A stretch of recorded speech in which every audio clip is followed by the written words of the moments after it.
This episode of XIV Reborn, that's right, you heard it correctly, XIV Reborn is brought to you by Audible. For a free 30-day trial and a free book, head on over to audible.com/gamebreaker.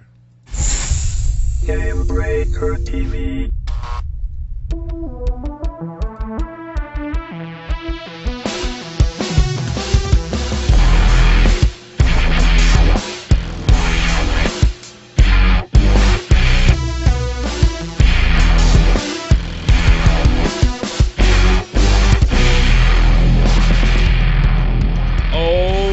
Yes, Internet, it is good to be back. Welcome to XIV Reborn, episode 39 for December 9th, 2014. I'm your host today, Magic Man, aka Mike Byrne, and joining me, as he previously did, you know him, you love him, Mr. Happy. How are you, sir? I'm doing a lot better now that we're doing this right now. Some would call it, the whole point of the show is XIV Reborn was that it left 1.0 to 2.0. This is like XIV Reborn. Reborn. Reborn. Yeah, it's a podcast reborn. Again. Twice. Before we get started, I do want to disclose, so I can hear Mr. Byrne a little easier. If I look like I'm wearing my headset wrong, it's because I am. I had some technical issues before this, so that's also why my microphone doesn't sound like it usually does. But that's not going to stop us. No way, no how. No way. There was just too much going on. We've got tons of stuff to cover. So we're going to go over the announcement for the next live letter, of course. We're going to touch on patch 2.45, which went live today. We've known most of the details, except for some of the particulars, which we'll get into a little later when we talk about the eternal bonding, a.k.a. the marriage system. Before we get started, man, you're in a new place. If somebody's not watching your YouTube channel there, what's going on here? I moved out because there's only so many videos where you can hear this in the background. Jack. So yeah, I moved out. I moved in with another relative. I got to pay utilities and rent and whatnot now, but hell, I can record way better now, so it was worth it. And you can record at 3 in the morning. So there you go. Yeah, I could do whatever the hell I want, really. You were up at 5:30 pretty much getting today's videos ready as all the information dropped. I actually had to record them each twice because I forgot to turn my microphone on for the first two, and I didn't notice till after I was done with both of them. Oh, man. All right, let's get into it. First off, a live letter from the producer 19, Yoshi P and team, coming up December 20th, 5:30 Pacific time in the evening.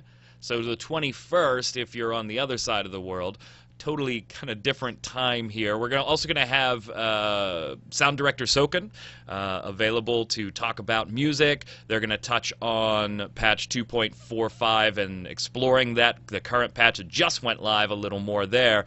But the biggies for patch 2.5. They're taking your questions now, including questions on our 3 new dungeons, which we'll get to in a second, the Gold Saucer, which I'm sure we both have a lot to say about, especially given how the wedding stuff is going. I knew that was coming. And some other topics as well. So let's get right into it. Live letter 19 on patch 2.5. First off, we've got the 3 new dungeons, 1 new and 2 hard modes. Where are we going? A lot of people have been wondering, because the 1.0 dungeons, which are Cutter's Cry, Zamiel Darkhold, Ormvale, and Total Rock, have not gotten hard modes yet. The only 4 dungeons that existed in 1.0 didn't get them. So we were expecting that 2 of those 4 might be in the first half of 2.5 and 2 in the next. And nope, they are going to remain without hard modes, because we're going back to Amdapor Keep and Wanderer's Palace in the new hard mode. Tonberries. Maybe we can get the bees back in the Demon Wall fight now, so that way it can be a real fight again.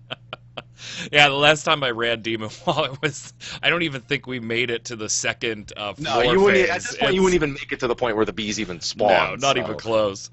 So I actually really like Amdapor Keep hard mode. Because I liked AK, even when it was, back pre-2.1, when it was the grindy one, and everybody just opted for Wanderer's Palace instead.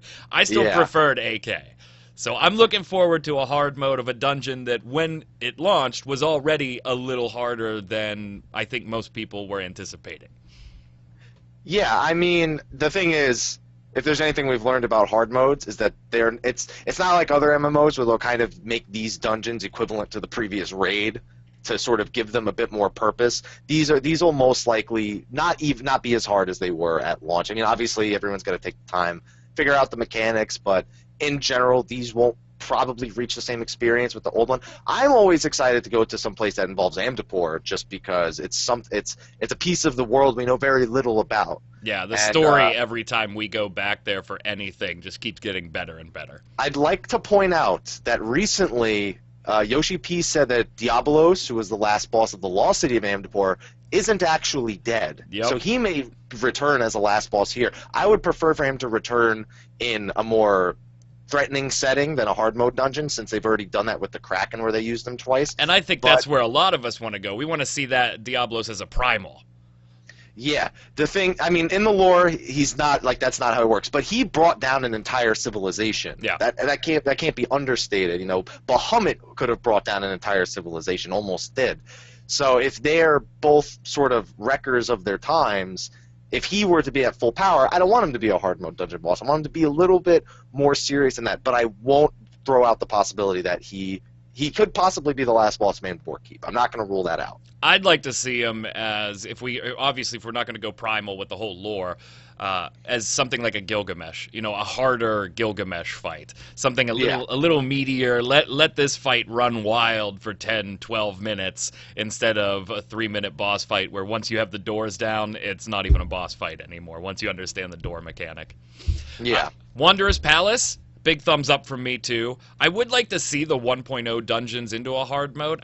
I'm beginning to think that maybe there's a tech reason involved that we haven't quite seen them yet, that they've got to get through.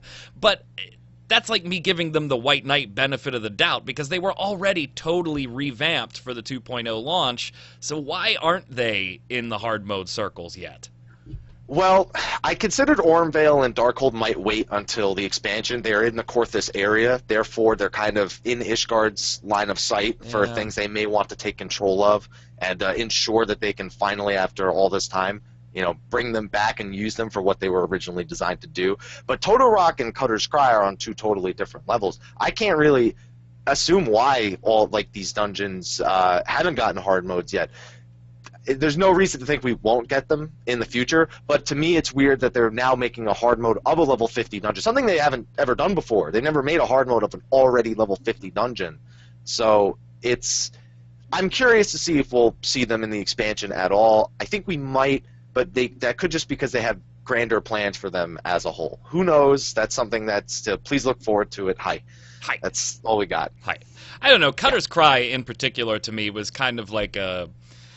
In 1.0, that dungeon was a monster. Oh, in 1.0, yeah, it was ridiculous. In 2.0, it was kind of an ancillary dungeon anyway, and there wasn't great storylines tied to it. It was just kind of, hey, could you go and do this real quick because you need half a level before you can take on the next quests.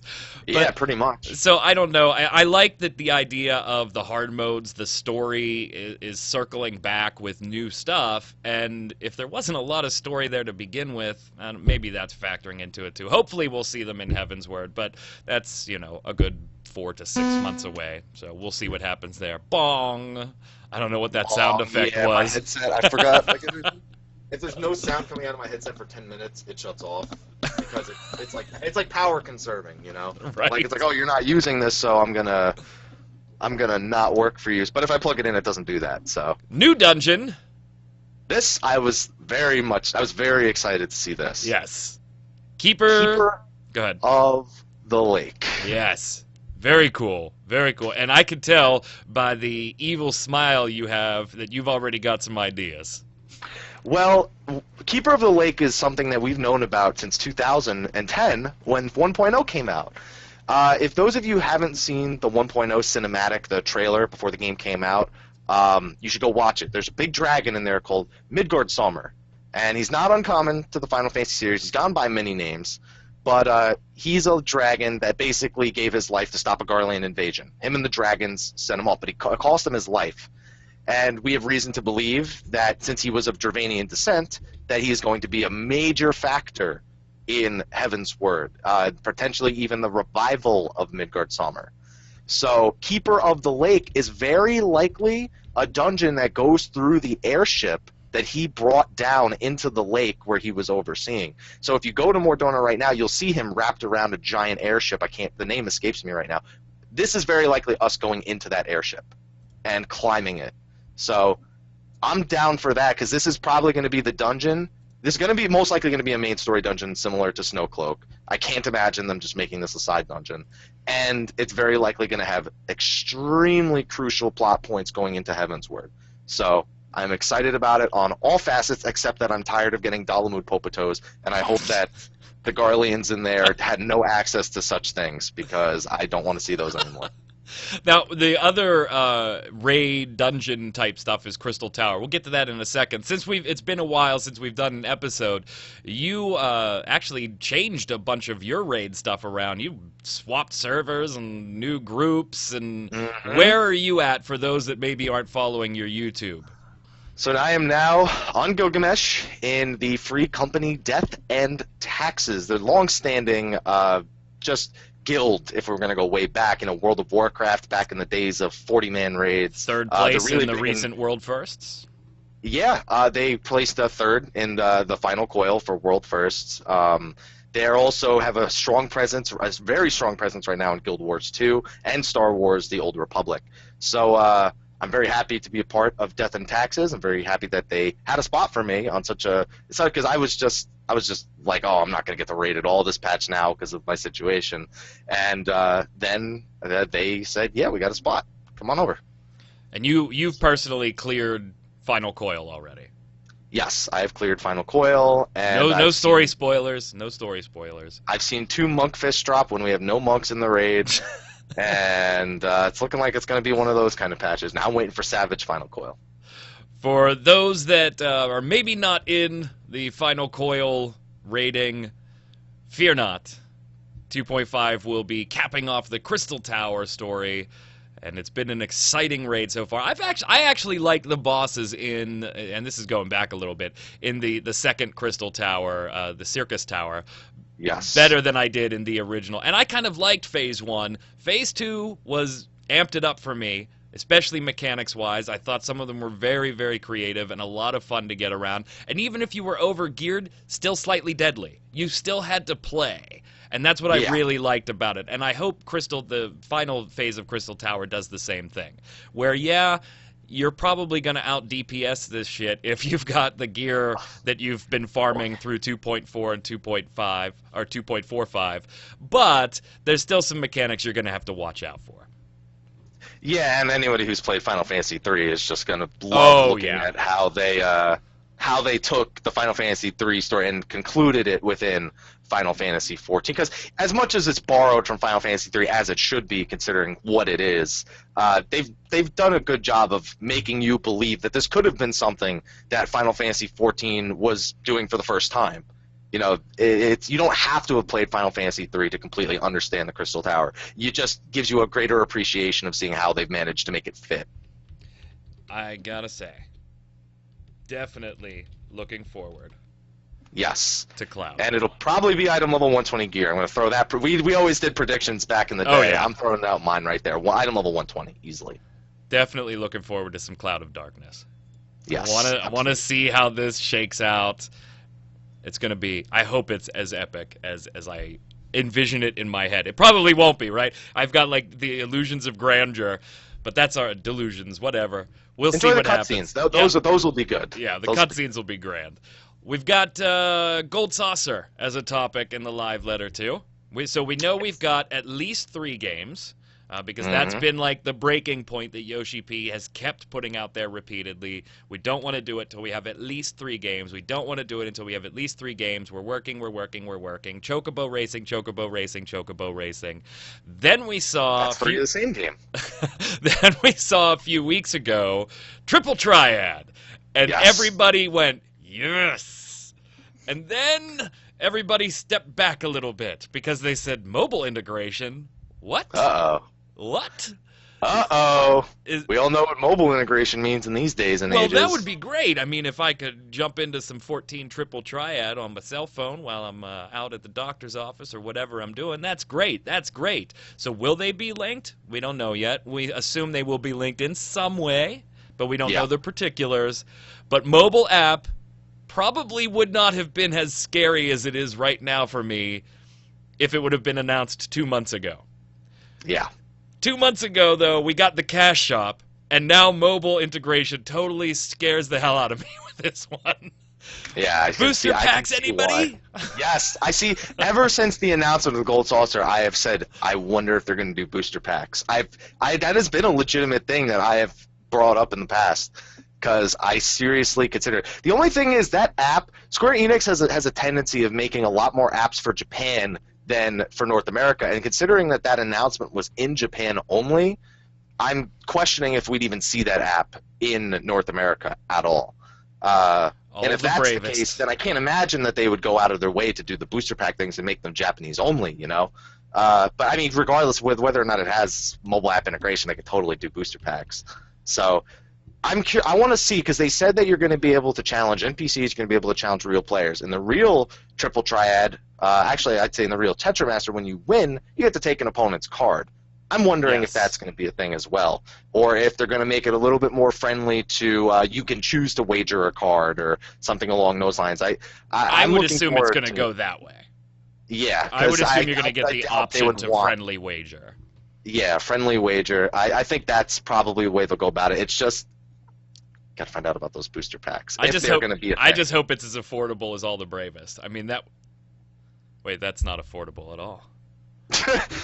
That's subjective. That's downright freaking expensive. I don't know. It's a little bit scary. I'm looking forward to the Chocobo racing. I'm looking forward to playing Triple Triad. I think it's neat, the toy box we have with a couple of things in it now, and seeing more and more and bigger mini game type things like that. We're going to come back to the Gold Saucer, though, after we talk about weddings, though, because I've got another concern about the Gold Saucer, and I think it belongs in that discussion better. So let's circle back on Gold Saucer. The weddings last, because that's where Byrne wants to spend the most time ranting. Right. I'm livid. And that's how this recording started. I'm typing up a few pieces for xivnation.com on the patch notes and the live letter and everything with 245 going live today. And I tweet about the wedding costs, and Happy chimes in, making a joke back, and then I was like, we need to record right now. And we're just like, fuck it, we'll do it live. We'll do it live. So that's how this Down and Dirty episode 39 came about. Last thing on the live letter 19, though, we've got Gold Saucer, we've got the events, we've got the Crystal Tower. We're going to have sound director Soken there to address any musical questions that you may have, or sound design questions. I don't know how many that's going to get. Listen, after the fan festival, everyone loves Soken. That's true. That's true. He was pretty awesome. Yeah. There's one last thing I'd like to throw in. Because this is taking place in Japan, and it's, I don't know, big Japanese events don't usually go on Twitch. This will not be on Twitch, this live letter. This will be on Nico Nico. Yeah. So we still, the fact that they let us know in the English post that there would be a way to watch it on Nico Nico is good, because Nico Nico can be very difficult to navigate and work with if you're not a native to Japan. So we're going to need more details on that in the future, because that is something I got to see the opening keynotes for that, because we got job announcements coming. It's got to happen. But I'm just letting you guys know it's not going to be on Twitch most likely. I'm looking forward to this live letter, and I think I like the idea that it's so close to the previous live letter. I mean, it's within a couple of weeks to the previous live letter between 18 and 19, because 18 for me was kind of boring. I mean, there really wasn't a ton in Live Letter 18, and I didn't expect there to be, because it was sandwiched in all the fan festivals and stuff like that, but there was really almost nothing there. And so I'm eager to jump into Live Letter 19 now with a lot more meatier content, and then moving forward into Heavensward. So looking forward to it. December 20th here in the States, 5:30 p.m. Pacific time. If you're east of the Atlantic Ocean, that'll already be December 21st, 1:30 GMT. So check it out, Nico. All the details are available right on the official forums. Next up, let's go through patch 2.45 just a little bit. We'll kind of put a quick review together on 2.4 and some of the stuff going into 2.5. What are your initial thoughts right off the bat? Patch notes. You're able to run Final Coil as much as you want now, so that's got to be good for you guys, right? Well, not exactly, because it's not like we're going to be able to get all the loot we want. No. What they've implemented is the assist system. They've been calling it. They don't call it here in the patch notes, but they've been referring to it as the assist system. Where yes, if we've beaten it for the week, we can go back and help somebody who hasn't cleared it. We can't just clear it all we want. There has to be someone in the group that hasn't cleared it for us to go back in. We can't roll on any of the loot that does drop, anybody who's cleared it before. Think of it like the Crystal Tower loot rules, except that if you've cleared it for the week, you can't get loot. Also, though, depending on how many people in your group are assisting, you could get less loot. You get no loot, actually. Yeah, if you have 1 through 4 members assisting, the 2 treasure chests per turn turns into 1 treasure chest per turn. If you have 5 through 7 assisting, you get 0. That is literally just to help somebody beat it so that they can do it with other people. Yeah, and so they get the loot. or maybe experience the story or whatever. Kind of puts if you think about it, right?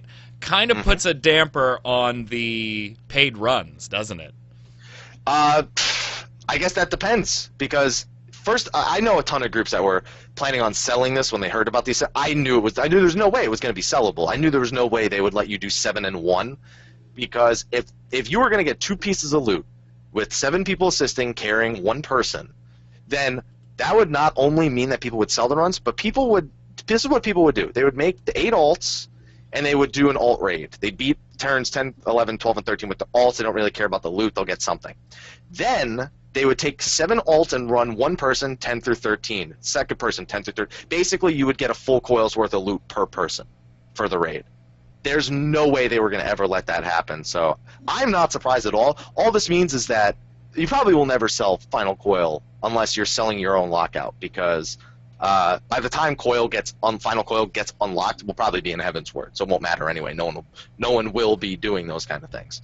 So I don't think it really puts a damper on it, but I'd say what really put a damper on sale runs for groups that do it is the second coil nerfs. That's probably the big thing. That was a fun post that I wrote up where I titled it "Second Coil Nerfed to Hell and Back."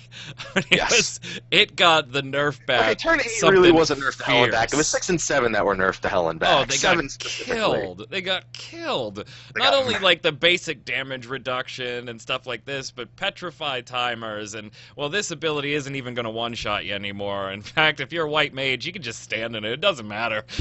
And then duck around, and you have a minute now with the petrify. It just, Well, I mean, that was actually a common complaint about 7, because 7 to a lot of people wasn't even hard. It was tedious because of those petrify timers. I don't think I knew a single person, other than maybe myself, who liked having to time those phase transitions with phase 7. Like, that was a big thing. You still have to do it in Savage. You can outgear Savage 7 all you want, but it just makes the phase transitions even more awkward.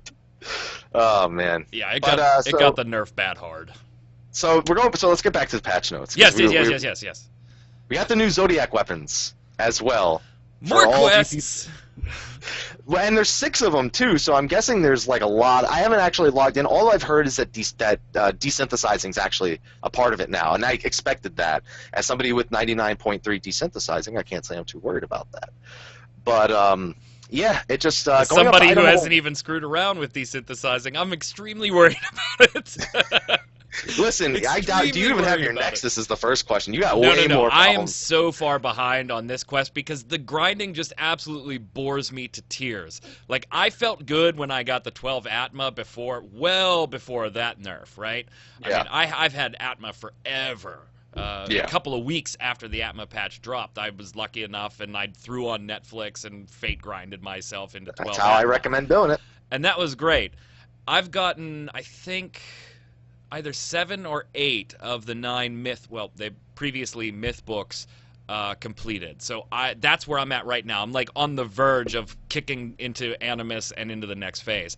I just cannot get the motivation to actually frickin' do it. Especially when I read in these patch notes that, hey, Ramuh Extreme, guaranteed weapon drop. And Shiva, you can now upgrade Shiva's weapons. Yep.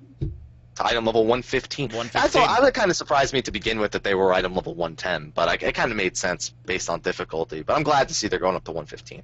And these are going up to 125, which I actually think is a good spot for them.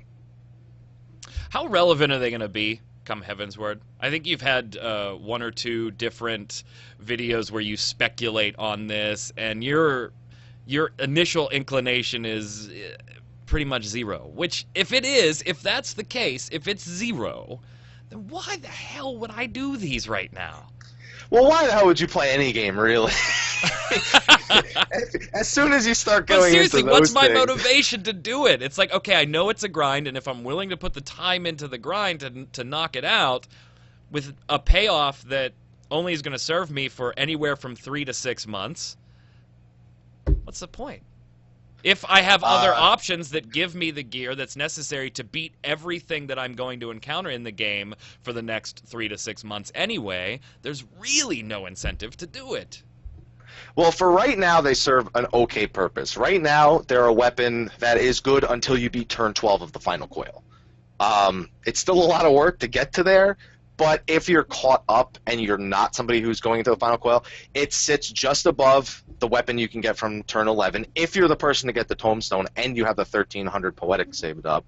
And it's just a little bit less good from the turn 12 or from the carbon twine weapon, the upgraded version of the tombstone weapon. So right now it's in a good spot. But going into Heavensward, I don't think this particular quest will continue. You're going to get probably a 135 weapon in 2.5 or 2.51, whatever. And I think at that point, there will be another quest line in Heavensward. I think if you finish this one, you will be heavily ahead in that one. But I don't think it's necessarily a direct continuation. If you never touch these quests, you'll probably still be able to jump into the Heavensward version of it and move on from there. I'm almost positive that's how it's going to play out. I feel like progression in Heavensward is going to be almost exactly the same.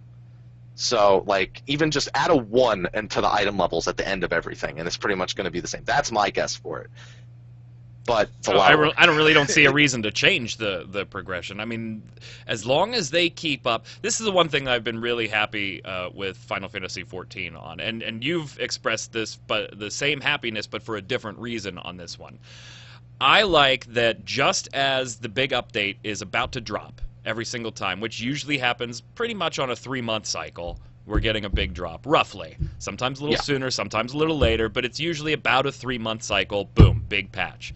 That is, when that patch comes, I am pretty much just about done with everything that was in the previous patch. Like when we went from first coil to second coil, or first coil to first crystal tower, I was almost done. I was on turn 5.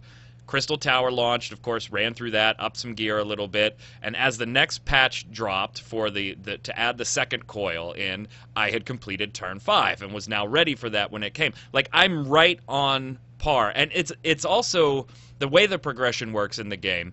If I step back from the game for 2 or 3 weeks, which I had to at 1 or 2 points because of all the live theater stuff I was doing lately, when I came back, it wasn't, oh, shit, I got to catch up, and I'm going to have to play this for 14 hours a day to catch up. No. It's just, if they can keep that timing, that cadence down, I am a happy guy.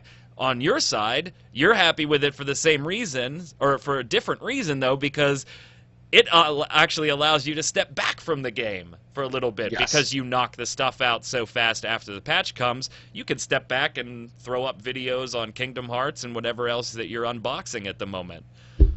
Yeah, I mean, I'm somebody who, when I played Final Fantasy XI, my gaming library stopped getting new games. Oh, 100%. So I had so many games growing up I just never made time for, because there was no point in making time for it. I had a game that I just played endlessly, and while that has its pros as well in terms of like saving money, I was a friggin' teenager. What did I need money for back then? It was like I wasn't really saving anything. I was just justifying a reason not to buy another game. And I feel like a lot of people still think that way. They want an MMO to justify that they don't need to purchase other games. That's how they look at the investment. Like, oh, $15 a month? Well, I don't need to buy another game because I have $15. It's perfect. Whereas some people buy 2, 3, 4 games at $60 a pop a month. You know, I can now do that, though. All the games that I missed before, I'm going back and I'm playing them. And games that come out, I can take the time to play through them and stream them and just do other things. Go out, go to the gym, get lunch with some friends. Things I just never did when I was playing Final Fantasy XI. I would bring Final Fantasy XI with me to my friend's house. It was the only way I could, Sorry, I could guys. do both. I can't go. I got Dynamis tonight. No, I'm not. No, it was like, yeah, I'll be right over. I'm bringing my PlayStation 2. I got stuff to do tonight. 2.45 also continues the Moogle quests, the mail carrier. Hey, no, I love that little guy, man. I was compelled and saddened for his situation in patch 2.4. Things weren't looking good for our little friend. Now he's healing. We're taking care of some work for him. We'll see where this takes us. I'm like max level mail carrier. You're 15. You can have your awesome weapon and whatever. I carry the mail weapon. I carry the I carry the mail like nobody's business. Nobody's business. And I guess speaking of wedding, we should probably talk about it. Yeah, well, let's throw out a few more things. Stone Skin 2, AoE Stone Skin. Dragoon buffs. Ninja slight nerfs, which were kind of weird because they're not all that important. Yeah. Like they talked them up like they were going to be pretty substantial nerfs in Live Letter 18. They said, you know, we did all this testing and you guys are just killing the DPS way better than we thought in testing. They made it sound really substantial, and I don't really think they are. Nah, they aren't really. I mean, well, at this point, they'll run out of TP about as fast as the other jobs do, which was good. Because I'm a ninja now. I'm not even a bard anymore. Right. I don't think I've had to watch my TP in all of 2 fights. If I die, I need to watch my TP, and in turns 8 and 10. Those are the only 2 places I've ever had to be like, oh, wow, I actually need to use Invigorate here. Never do I need it. It never come close to running out of TP. Now I will actually need to do the right things. And also your ninjutsu will hit a little bit less hard. It means like 20% off of it's like 72 potency a minute. It's like 80 to 90 potency a minute close. But it's not that bad. It's like a 1% loss overall. It's not even worth mentioning. Also, since we're going into the Eternal Bond system, we have some new items on the cash shop. We have a minion. We have the old Christmas stuff. And we have some dyes, as well as the Eternal Bond system itself. Yeah. The Urion it's funny, I recorded at 7:30 in the morning, so for some reason I thought Urion J was the turn 13 minion, which is actually Louis Sois, and I look like an idiot now. So anyway, let's get that out of the way. And now we go into the next topic that you were so excited to talk about because it's your favorite thing in the world.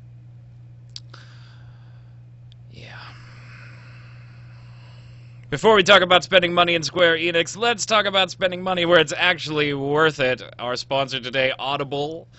For a free 30-day trial, you can head on over to audible.com. That was good. /GameBreaker. I freaking love Audible. You have no idea how easy it made some of that Atma farming when Netflix was boring me and I didn't want to watch anything. Check it out. Tons and tons and tons and tons of... Ooh, Stephen King's Revival is on here now. I did not know that. And it is WhisperSync voice ready. If you don't know what WhisperSync is, it's a cool feature on Audible that allows you to read off of your mobile device and hit a button because you've got to go cook dinner or whatever, and it will immediately start reading to you with the Audible voice functions as you're cooking dinner. Pick your device back up, click the button, it stops reading, and you can read as normal again. Great feature. So happy to have them as a sponsor. Audible.com. If you want to check it out, if you haven't already, please do. How do you support GameBreaker and the shows and everything that's going on? We support our sponsors, and Audible's been one for a long time. Check it out. Audible.com/GameBreaker. Still smiling about that segue. That segue? I was like, you think he planned it? I don't think you did. I think no, you just said, no. You just volleyed, I spiked. That's the way it works. That's the way it works.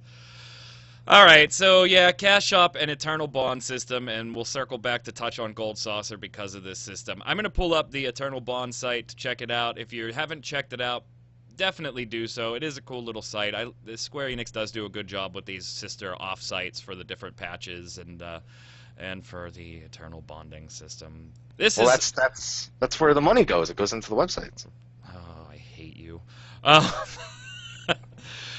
So we had a cash shop implemented a little while ago, and there were a couple little small things in there. Most of the things we expected, Fantasias, stuff like that, and we expected those to be for sale items.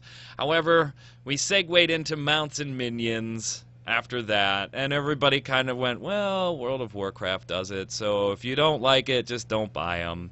But of course, they put the minions that everybody wants on the damn cash shop, and the mount that everybody wants on the damn cash shop. And now the Ceremony of Eternal Bonding. If you love somebody so much in Final Fantasy XI that you'd love to get, or Final Fantasy XIV, that you'd love to get married to them in-game, Square Enix will be happy to take your cash to do so. Now, disclaimer, I know there's a free version, okay? Yeah, there's a free version. I'm going to pull it up here right now for you. You're not going to want it. You're not going to want it. The standard plan is free. There's 3 tiers. When I wrote about this on xivnation.com, there were multiple different translations that I was working from, and some had 2 tiers, and some had 3. Some explained a standard and a gold, and some explained a standard, a gold, and a platinum. So I kind of broke down both options since we were working on unofficial translations at the time. There are, in fact, 3 tiers. We've got the standard plan, the gold plan, the platinum plan. And the standard plan gets you a ring and your dress, a couple of bonuses, some ceremony favors. You can invite up to 80 people, but the guests don't get squats. Nobody's coming to your wedding. The music is predetermined. The cutscenes, 2 out of 3 of them are predetermined. You have no impact on the procession and recession, and the price is free. If you want the standard plan, great. Go apply for it. Have your future spouse apply for it, and then go schedule your wedding because you've got to pick. And then dates. have your future spouse hate you because you didn't want to spend any money. Right, and then have your future spouse resent you for the rest of your life because. Because you were too cheap. You were too cheap to spring. Gold plan and platinum plan. So the gold plan is $10. Platinum plan is 20 bones United States currency. Couple of differences. In the platinum plan, you get the garments of devotion and the garments of passion, where gold plan just gives you the garments of passion. So you're picking up both of the dresses in the platinum plan. Bonus-wise, you're getting the ceremony chocobo in both the gold and the platinum plan. I know that was a big feature that people were trying to find out where it would be. You can't get it for free, so if you want that sweet mount, 2-person mount, you need to go with the gold or the platinum plan. Ceremony favors, again, it's the same between the gold and the platinum, with the exception of the magic prism heart. So you got a little bit of a bonus there. You do get some extra carpet and flowers colors. Great. Awesome. And the entire place is decorated with like flowers and an archway and a bunch of all other over the stuff. place. Gold, here's another biggie. The gold and the platinum come with a special gift that you can give up to 80 guests. 40 for, well, I don't want to say bride and groom because really anybody can, bride, groom and groom, whatever you want to do, whatever your particular thing is. Each participant gets to invite 40 people, and so they'll each get a special gift, which is a little demon minion box. Very cool. Cutscenes, you get some more variations with the gold and the platinum, and the background music you have choices instead of it being predetermined. Here's the deal, though, and this is the kicker in the teeth for me. Not only do you have to shell out for these, which I think is stupid to begin with. I mean, this is like an RPer's dream, this type of feature set. We don't see a lot of wedding sets that have this much in them in MMOs. And if you're into RP, man, there's a lot of cool stuff going on here for you guys and gals. But not only do you have to shell out the money, but you better make sure both do.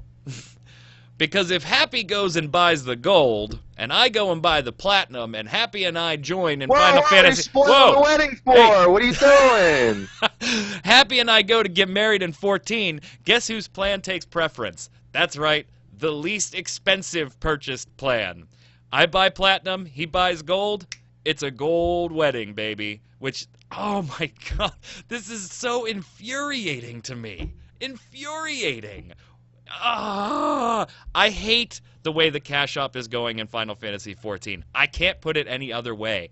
I hate it. I hate where it's going. I hate how much stuff is going in there. I hate it that it's the stuff that everybody really, really, really, really would want anyway.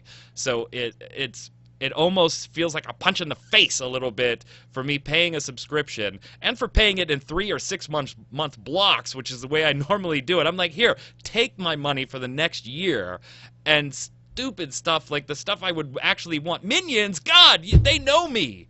They know me. It's all right. It's all right. You just have to transfer servers. Come to my wedding. You'll get it, and then you can go back. Minions, and there's 4 other minions on the cash shop at $5 a pop. Damn it. Damn it. I don't even care about the Sleipnir mount. Don't care. I don't care about it. I want the minions. I want the minions. I want the minions. This is a really cool minion too. It is. It's a mimic in the form of a wedding gift, basically. I'm very concerned. I really am. Like, I'm honestly concerned where the cash shop's going here. And not because, like, they're offering to... Yeah, I get it. The argument is, well, there's a free version, and if you don't want these, then don't buy them. I get it. I get that argument. I really do. There shouldn't be multiple versions of this.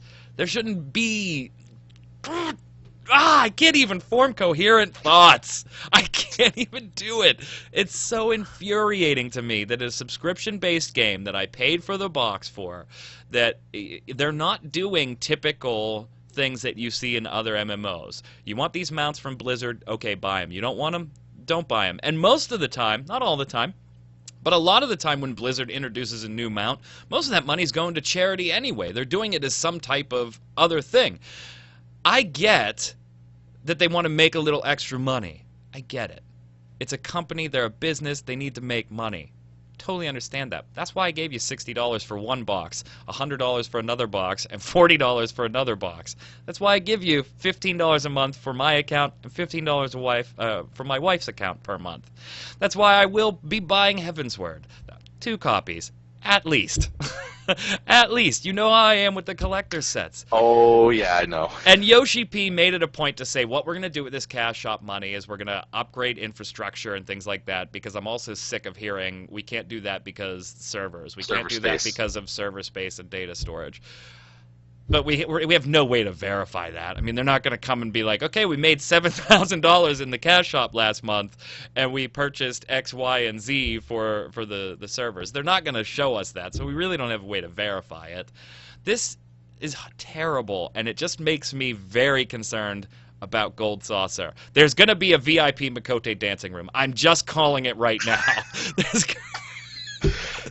$14.99 a month. Get in there, watch those kitties shake their tails. I've vented. It's on you now. Your thoughts? All right, so I put this into 2 perspectives. I did one. That's the kind of guy that I am. I never just look at my perspective, because my perspective is usually a mix of both of them. So first, I'm going to look at the perspective of somebody who looks at this, thinks it's okay. You know, it's normal, it's all vanity, it's optional, it's da-da-da-da-da, you know, the whole spiel. For its price, it's pretty good. I hate you beyond because words. I hate that there's a cash shop, but as long as they give me a coupon, I'm fine. I've never seen the cash shop give away 80 minions and 2 mounts for $20. I've never seen that happen before.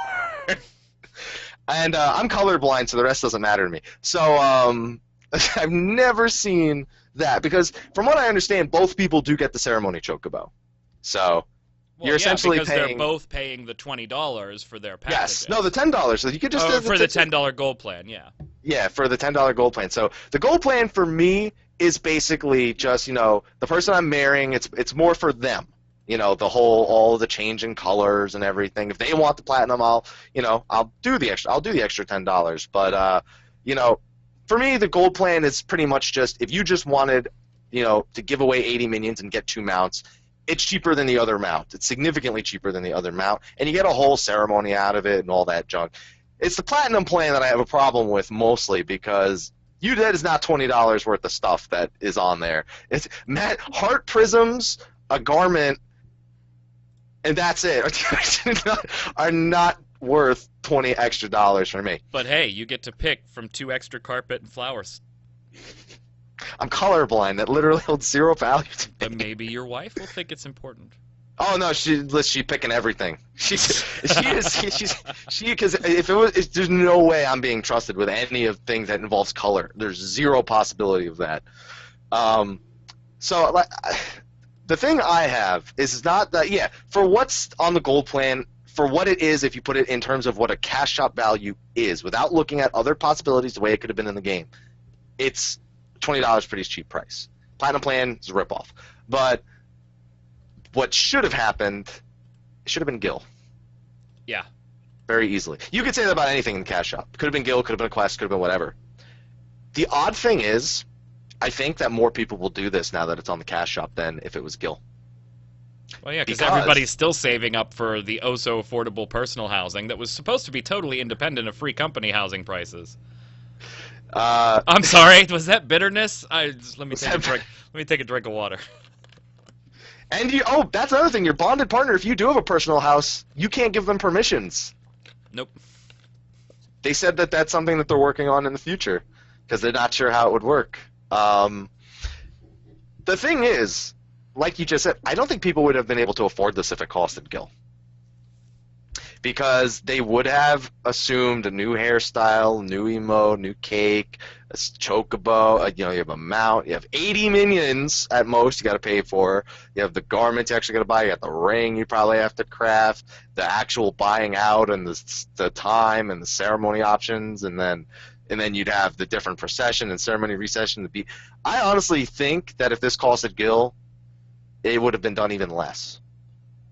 I don't think anyone would have been able to afford, especially the platinum plan. If we're going strictly from what the tells that I get every day tell me that the guild prices are worth, I don't think anyone would have been able to afford it. If we're going strictly by that, so by current exchange rates, this would have been astronomical. That handiwork guaranteed. Now that's me looking at it as subjectively as humanly possible. Don't look at it subjectively, damn it! You're a customer. You pay. Because otherwise I'm an asshole, and I don't. No, you're not. You're a guy with an opinion on a product he pays for. And this is the internet. You're not allowed to have opinions. Infuriating. My personal opinion is, I wouldn't have done it if not for actually having some. Like, if some random person said, hey, do you want to get married? I probably wouldn't have done it. The fact that I have somebody to do it with who is interested in spending the money gives me sort of like, I think my opinion is the gold plan, in terms of cash shop, is priced well. All this should have been for Gil. The platinum plan, cash shop, or in-game would have been ridiculously overpriced anyway. So that's how to look at it regardless of Gil or real money costs. Gold plan, good deal. Platinum plan, crappy. No matter which way it would have gone. You infuriate me. But are you coming to my wedding? Oh yeah, sure. Let me just pay for a server transfer to come to your wedding. Make a level 1 character. Just make a level 1 character. No, I want the damn minion. You have to finish the main story and be level 50 to have gotten married, or not even finish the main story. You have to have done the quest Silence of the Seventh Dawn. Yeah, and there's no way I want the minion. If I'm gonna spend the money, I want the minion anyway. So that's another thing. Like, here's a question though. $20. You're going to be spending $36. You might as well just get yourself the 2-person chocobo mount that you got to people buy an extra account for anyway. Well, here's a question that I have for you, and it's not really made clear on the website. And I mean, this is stupid, but it's me loving minions. The guests receive these special gifts. Do I not, as a participant? I believe not. So not only do I have to be in a wedding to get my mount, I have to attend a wedding to go and get the minion. Yes. Even though I have 40 of them in my inventory to give out to people. Oh, well, it's going to be the server that distributes them. It's going to be mailed to them. If they're all going into your inventory, there's no way that's happening. They're probably just going to be mailed out. So here's the deal. I'm being funny on that one. You're not handing the minions out. You get for a blank invitation. that takes up one slot in your inventory, and then you can mail them or hand trade them to other characters, up to 40 for each participant in the wedding. And then once you're at 40, the blank invitation goes away from your inventory. So you pass out the invites, but all these extras and things like that, those are obviously going to be controlled by Squeenix. I don't know. I hate this. I really hate what the cash shop is becoming. Oh! One more thing on this. If you are no, I already said Gold Saucer and the VIP Makote dancing room, which I'm really worried is actually something that's going to happen now, where these games are free and these ones, like, they're not going to institute gambling. I know they're not going to do that. No, they're not that dumb. I'm talking about, like, this set of features is free. If you want these features, like dancing cattails in your face, then it's $5 a month. By the way, have you bought a retainer yet? Oh God. If you are hell-bent on doing this with the cash shop, would you please make PayPal a viable payment source? You know, I was just recurring my subscription yesterday, and I was thinking the same thing. It's a good thing I have a PayPal MasterCard, because that's pretty much the only way I can do it. Oh my God! I think they actually commented on that at the last live letter that PayPal will be a thing soon. It needs to be. It needs to be real bad. Because the system they had before, what was the other one? The pay to whatever? I don't even remember. The ultimate pay thingy.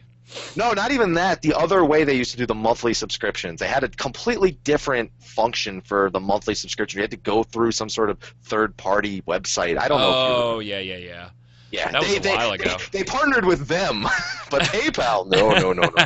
That's too difficult. I don't know. Here's the real beast of it for me, though. There's like 5 things I want to buy, but I know, because there's 5 minions. And I'm sitting here and I'm like, I can't, in good conscience, actually go and buy these. I want them. I want them, right? But it's like that whole voting with your wallet thing, right? You know, I'm already boycotting another game and refuse to give them money because of something else they have going. Maybe. But God, I do want to buy these things, but I got to stay strong. I got to stay strong. Christmas is coming up. Ask your wife. No, because it's just the same income anyway. Now I got to ask Mom. That's what I got. Yeah, you can ask Mom. That would work. Yeah, Mom, I want this, please. Mom, I'm playing Final Fantasy XIV. I'd really like to get married. Can you help me? I spot a guy $20. Can you help me with my wedding? I can't seem to afford it. All right, let us know how you feel about the cash shop and the eternal bonding and patch 2.45, which is live today. You're ready to go. Go in, jump in, play, get your Moogle delivery quests done. And on the live letter 19 coming up on December 20th/21st, depending on where you are in the world. Mr. Happy, it's always a pleasure, sir. Where can everybody follow you at? YouTube.com/Xehanort1227, because thank you, YouTube, for letting me change my name after all these years. Facebook.com/MrHappy1227 and Twitter.com/MrHappy1227. Those are the 3 big places. Very nice, very nice. I'm Magic Man, a.k.a. Mike Byrne. You can follow me on Twitter at MagicMan1, MagicManN1. And, of course, various shows and articles on both Gamebreaker TV and XIV Nation. Check it out. Until next time, gang, stay safe. We'll see you out on the servers. Come to my wedding.